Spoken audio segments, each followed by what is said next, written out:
जिस लड़का और लड़की का विवाह नहीं हो रहा, बहुत हताश हो गए, विवाह संबंध जमी नहीं रहा, किसी भी बुधवार के दिन तांबे के कलश में चने की दाल को भर लीजिए, किसी भी बुधवार, और तांबे के कलश में चने की दाल को भर लो, उसमें 2 गोल सुपारी रख लो, पूजन वाली सुपारी रखकर 2 सिक्के उसमें रख लो, पीले कपड़े से मुख बांध दो, उसका पूजन करो बुधवार के दिन भी, और गुरुवार के दिन उसका पूजन स्नान करने के बाद करना, पर घर में किसी से बात मत करना, मुख से शब्द मत बोलो, मुख झूठा मत करना।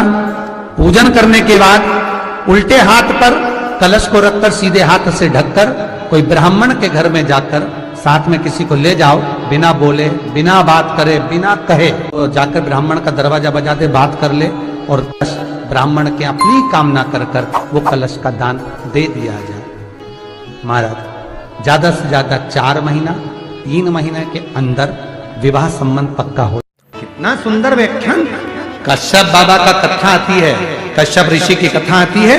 कश्यप बाबा स्वयं एक यज्ञ की रचना करे, और उस यज्ञ की रचना करने में कश्यप बाबा को गौ माता की जरूरत पड़ी कि गाय लाओ, यज्ञशाला में बांधना है। कश्यप ऋषि गाय लेने के लिए वरुण देवता के पास चले गए, वरुण जी गाय चाहिए। वरुण जी ने कहा कश्यप बाबा गाय तो दे दूंगा, पर गाय के बछड़े भी हैं, इनको भी लेकर जाओ। कश्यप ऋषि ने कहा मुझे गौ माता से मतलब है, मुझे बछड़े से कोई मतलब नहीं, मुझे बछड़ा नहीं चाहिए। खूब समझाया वरुण बाबा ने, पर नहीं माने कश्यप ऋषि। आखिरी में फिर यज्ञशाला में पहुंचे, विद्वान ब्राह्मणों ने कहा इस यज्ञ को पूर्ण करने के लिए गौ माता की जरूरत है, गाय ला कर दो।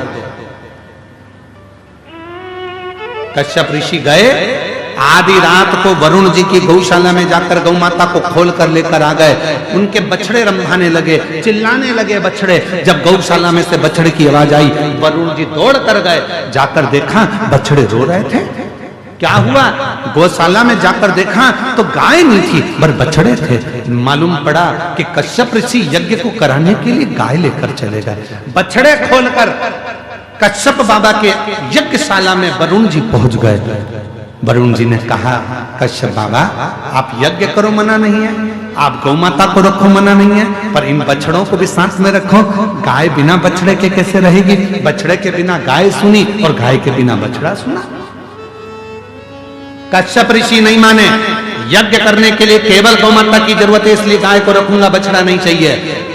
वरुण जी ने हाथ जोड़ लिए, आप या तो गाय वापस कर दो या फिर बछड़े रखो, पर कश्यप बाबा नहीं माने। आखिरी में वरुण जी जाते जाते कह दिया, सुनो कश्यप ऋषि, तुम ऋषि हो गए अपनी जगह के, संत हो गए अपनी जगह के, मैं वरुण आज श्राप देता हूं, तुम्हारा अगला जन्म वसुदेव के रूप में होगा, और जैसे मेरे बछड़े अपनी गाय के लिए रो रहे हैं, वैसे ही तुम भी अपनी औलाद के लिए रोओगे। और वो वसुदेव जी के घर में बच्चे हुए और रोना वसुदेव बाबा को पड़ा, रोना वसुदेव जी को पड़ा। कर्म का दंड मनुष्य को भोगना है। अगर परमात्मा ने हमको अच्छा हाथ दिया, अच्छा पांव दिया, नेत्र दिया, शरीर दिया, सारा शरीर अच्छा बनाया, परमात्मा को धन्यवाद देना कि तेरी कृपा से प्राप्त हुआ, तूने दिया, तेरी करुणा से। माँ जानकी जी ने एक चिड़िया को कैद में रखा था, तो मां जानकी जी को कैद में रहना पड़ा। राम जी ने छुपकर बाली को बाण मारा था, वही बाली ने छुपकर कृष्ण अवतार में भगवान कृष्ण को बाण मारा।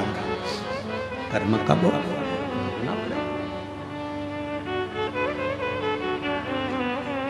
रहने के लिए एक कथा अपनी जिंदगी में उतार लो कि एक लड़का एक गुरु जी के पास में पहुंचा और गुरु जी से बोला कि गुरुदेव खुश कैसे रह सकते हैं? गुरु जी ने कहा चल मैं तेरे को बता दूंगा खुश कैसे रह सकते हैं। ये मेरा पानी का जो हंडा है, इसको तू थोड़ा सिर पे रख ले, अपने को थोड़ा काम कर कर आते हैं, फिर मैं बताऊंगा तेरे को।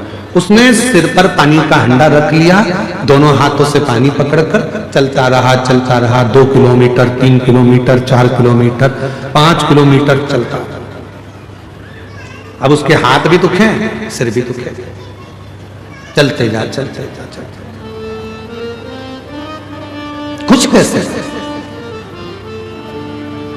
6 किलोमीटर चलने के बाद वो इतना थक गया गुरुजी ने आखिरी में कहा, बेटा अब तू इस पानी के मटके को नीचे रख दे। उसने पानी का मटका जैसे ही नीचे रखा, इतना आनंद में हो गया, इतना खुश हो गया। गुरुजी ने पूछा, क्यों बेटा, खुशी मिली? हाँ गुरुजी, जब तक सिर पे था इतना वजन लग रहा था, हाथ भी दुख रहे थे, सिर भी दुख रहा था, चलते भी नहीं बन रहा था, अब एकदम आनंद में हो गया। गुरुजी ने कहा, बस खुश रहने का सबसे सुंदर तरीका है, जितने भी बोझ हैं उनको हटा दो। किसी ने क्या कहा, उधर जाने दो। किसने क्या बोल दिया, उधर जाने दो। एकदम खाली रहो। और हम क्या करते हैं, बोझ इकट्ठा करते हैं। मम्मी ने ये बोल दिया, पापा ने ये बोल दिया, काका जी ये बोल दिया, उसने ये बोल दिया, बहन ने ये बोल दिया, ना जाने किसका फोन आया था, उसने मेरे को ऐसा कर दिया, उसने ऐसा मैसेज डाल दिया, उसने ऐसा कमेंट कर दिया। दिन भर बोझ बोझ बोझ बोझ बोझ बोझ, और इतना बोझ अपनी बुद्धि में इकट्ठा कर लिया कि हम खुशी से जिंदगी नहीं जी पा रहे। अगर सुख चाहिए तो बोझ हल्का करना प्रारंभ कर दो, सुख की जिंदगी में प्रारंभ हो जाए। एलईडी के माध्यम से इसका स्मरण करिएगा जरा। ये बेलपत्री की पत्ती है। इस बेलपत्री की पत्ती में धोने के बाद भी, साफ करने के बाद भी, अगर बेलपत्री की पत्ती में कहीं चक्र रह जाता है, या बेलपत्री की पत्ती में नीचे गदा रह जाती है, डूठ रह जाता है, और वो डूठ वाली, वो चक्र वाली बेलपत्र यदि हम समर्पित करते हैं तो उसका पुण्यता हमारे खाते में नहीं आता। चक्र कैसा और गदा कैसी, डूठ कैसा। बेलपत्री की पौधे की डंडी में से बेलपत्री तोड़ी तो नीचे डूठ रह जाता, देखा है ना माताओं, जम के बोलो जरा, देखा है सबने। उस डूठ को निकाल दिया जाता है, उस डूठ को निकाल कर रख दिया जाता है। अब चक्र की स्थिति क्या रहती है कि बेलपत्री का जो पौधा होता है, उस पौधे में किसी किसी पत्ते में एक जैसे कागज रहता है, कागज में एक चने का दाना रख दो, और चने का दाना रखकर कागज को दबा दो तो उसमें फुंसी जैसा एक भाव उत्पन्न हो जाता है। कभी कभी आप लोगों ने देखा होगा, उसमें उभरा हुआ भाग उत्पन्न हो जाता है। जिस बेलपत्री के पत्ते में, जिस बेलपत्री के पत्ते में कहीं उभरा हुआ सा भाग अगर नजर आता है, जैसे दाने जैसा अगर नजर आता है, या बेलपत्री का पत्ता नीचे से एक बिंदु जैसा उचक कर सामने आ जाता है, तो वो चक्र माना जाता है। वो बेलपत्री शिव को समर्पित नहीं करी जाती। और यहां तक शिव महापुराण की कथा कर रही है, अगर आपके पास में नूतन कोई बेलपत्र नहीं है, आप किसी जगह से बेलपत्र लेकर नहीं आए हो, बेलपत्र आपकी थाली में नहीं है, पूजन की थाली में नहीं है, शिव महापुराण यहां तक कहती है कि शंकर भगवान पर चढ़ी हुई बेलपत्र उठाओ, उसको धो और वापिस उसको हाथ में लेकर देवाधिदेव महादेव से अपने हृदय की बात कहकर वो बेलपत्र वापिस शिव जी को समर्पित कर दो। शिव उसको स्वीकार कर ले। ये तकलीफ चल रही है, रोग चल रहा है, बीमारी चल रही है, कष्ट बहुत है, तो उसके दरवाजे पर जाकर इस माथे को थोड़ा सा झुका लो। कभी कभी अगर तुमको लगे कि मेरे जीवन में बहुत बीमारियों ने मुझे घेर रखा है, तो प्रयास करा करो कि बेलपत्र, जो ये बेलपत्र होती है, इस बेलपत्र की जो ये डंडी होती है, इस बेलपत्र को अशोक सुंदरी वाली जो जगह होती है वहां पर इसका चढ़ाकर डंडी का जो भाग है वो शिवलिंग की ओर हो जाए, और यहीं से जल चढ़ाते चढ़ाते चढ़ाते चढ़ाते अशोक सुंदरी से जल चढ़ाते चढ़ाते ओमकार जैसा, ओमकार जब हम अशोक सुंदरी से चालू करेंगे तो वो जल पहले गणेश जी के पास जाएगा, फिर वापिस अशोक सुंदरी के पास आएगा, अशोक सुंदरी से कार्तिकेय के पास जाएगा, कार्तिकेय से महादेव के पास जाएगा। ऐसा ओमकार जैसा जल, जब तुम्हें लगे कि बीमारी बहुत घेर रखी है, और बहुत बीमारी ने घेर लिया, कोई किडनी, कोई लीवर, कोई बहुत शरीर में कष्ट, कोई रोग बीमारी, या कहीं तुमको ऐसा लग रहा है कि मेरा गर्भ 20 साल हो गए, 22 साल हो गए, संतान नहीं, तब भी इस प्रयोग को जरूर करिएगा। डंडी का मुख शिवलिंग की ओर, पत्ती का मुख अशोक सुंदरी की ओर, जल चढ़ाते समय अशोक सुंदरी से धार चालू कर कर गणेश जी पर, गणेश जी मालूम है ना सबको कहां गणेश जी होते हैं, कहां कार्तिकेय होते हैं, एक बार समझ लो उसको भी अच्छे से।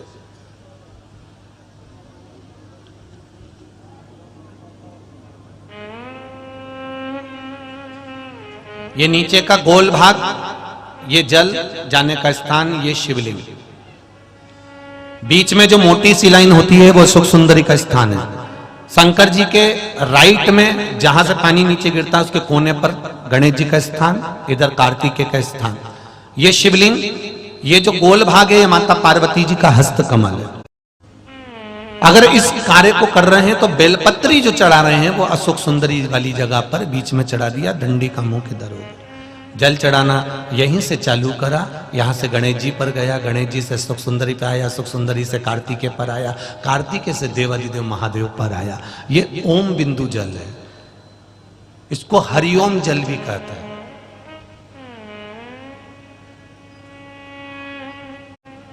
उज्जैन महाकाल में भगवान शंकर को सुबेरे सुबेरे सबसे पहला जो जल चढ़ता है वो हरिओम जल चढ़ता है। आप कभी भी उज्जैन वालों से जाकर पूछना, भस्म रमैया मंडल से पूछना, या उज्जैन के किसी एक व्यक्ति से पूछना, या वहां के पंडा जी से पूछना कि हरिओम जल कब चढ़ता है, तो वो कहेंगे सबसे पहला जल सुबह का हरिओम जल चढ़ता है। इसको हरिओम जल भी कहते हैं। ये रोग निवारण के लिए होता है, जिसमें ब्रह्मा विष्णु महेश तीनों होते हैं। 64 योगिनियां देवियां भी इसमें विराजमान हैं और 33 कोटि देवी देवता भी इसमें विराजमान हैं। एक बेलपत्र, कभी मौका लगे आपके जीवन में, अभी जब दुख तकलीफ कष्ट बहुता मात्रा में लगे, तब प्रयास करिए कि एक बेलपत्र का पत्ता अपने हृदय का भाव लेकर जब शिव मंदिर में जाओ, शंकर भगवान को जब भी समर्पित करो, तो पहले अगर कोई बहुत विषम स्थिति में फंसे हुए हो, बहुत कष्टमय परिस्थितियों में फंसे हुए हो, और निकलने के लिए एक बेलपत्री का पत्ता अशोक सुंदरी वाली जगह पर चढ़ाकर, जल चढ़ाकर उसी को शिव जी पर चढ़ाया जाता है और शंकर भगवान पर वो जल समर्पित करा। जो कलश में जल है वो शिव। किस किस जगह पर चढ़ाना है? उसी पत्ते को पहले कहां चढ़ाना है? अशोक सुंदरी वाली जगह।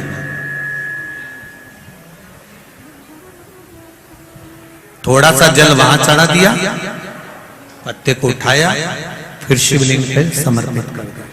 बचा हुआ जो कलश में जल है वो भगवान शंकर को समर्पित कर, शिव को समर्पित कर।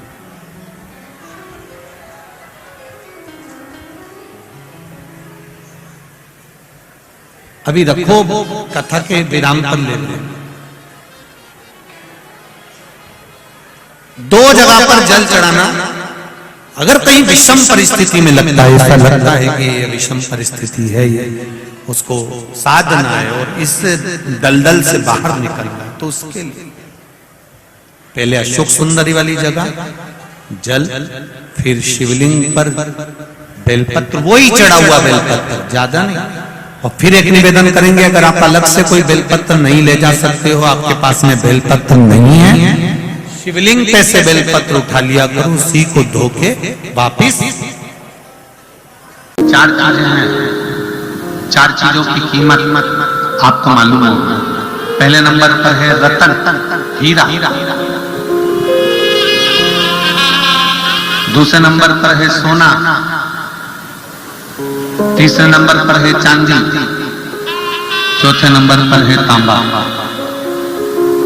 इसमें सबसे कीमत वाला कौन सा? हीरा, रतन।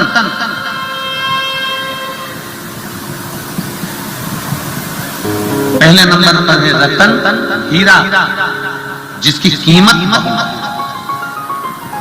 फिर सोना, चांदी और तांबे में कीमत वाला कौन है? सोना। उसके बाद चांदी, फिर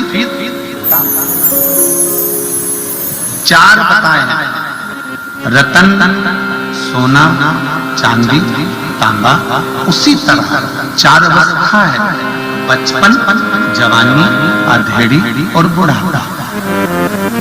बचपन मतलब हमारा जीवन रतन की तरह, हीरा, कीमत वाला।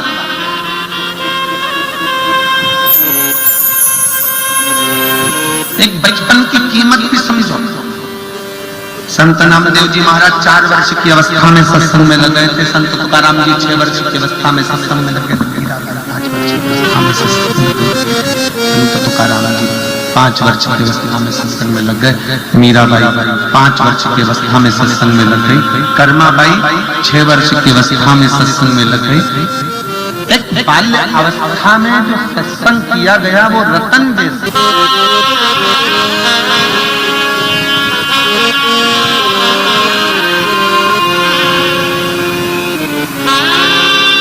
वो रत्न की तरह